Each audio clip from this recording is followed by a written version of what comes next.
Hi, this is Jonah, and welcome to another episode of Blackboard Wednesday, where we cover music theory ideas, concepts, and tutorials. So, with that being said, let's get started. So, last episode, I covered the treble cleft, which is part of the grand staff. The next episode, I'm going to cover the whole grand staff, but I just wanted to break it apart into the two basic components: the treble cleft, and what we're going to be learning today is the bass cleft.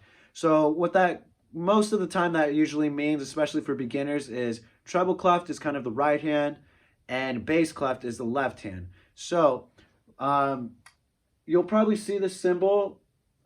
This is the bass symbol, and like I said, that means you're going to be playing that mostly with your left hand. Sometimes you'll see it on your right hand as well, but it just kind of means the lower part of the keyboard versus the higher part of the keyboard. And with that, the notes on the actual staff change. So the order of the bass cleft, it starts on G on the first line, and it just goes up alphabetically, resetting after G to A. So it goes G, A, B, C, D, E, F, G, A. And an easy way to kind of remember this is kind of dividing it into notes that land on the lines. So G, B, D, F, A, and then notes that are in the spaces in between the lines. So A, C, E, and G.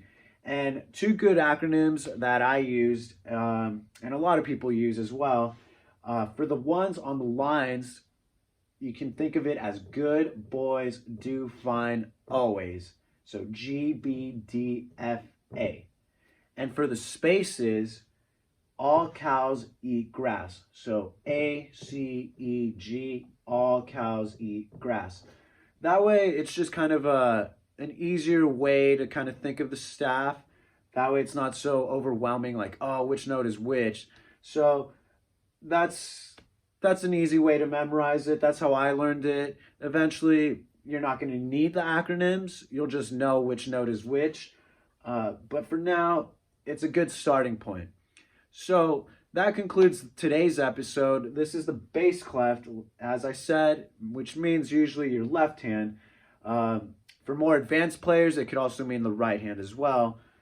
But the lower part of the key and then the treble is on the higher part of the keyboard.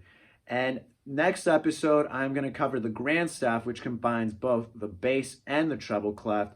And we're going to see how they kind of play together and how they coincide. So, yeah, hope to see you next episode, and thank you for stopping by.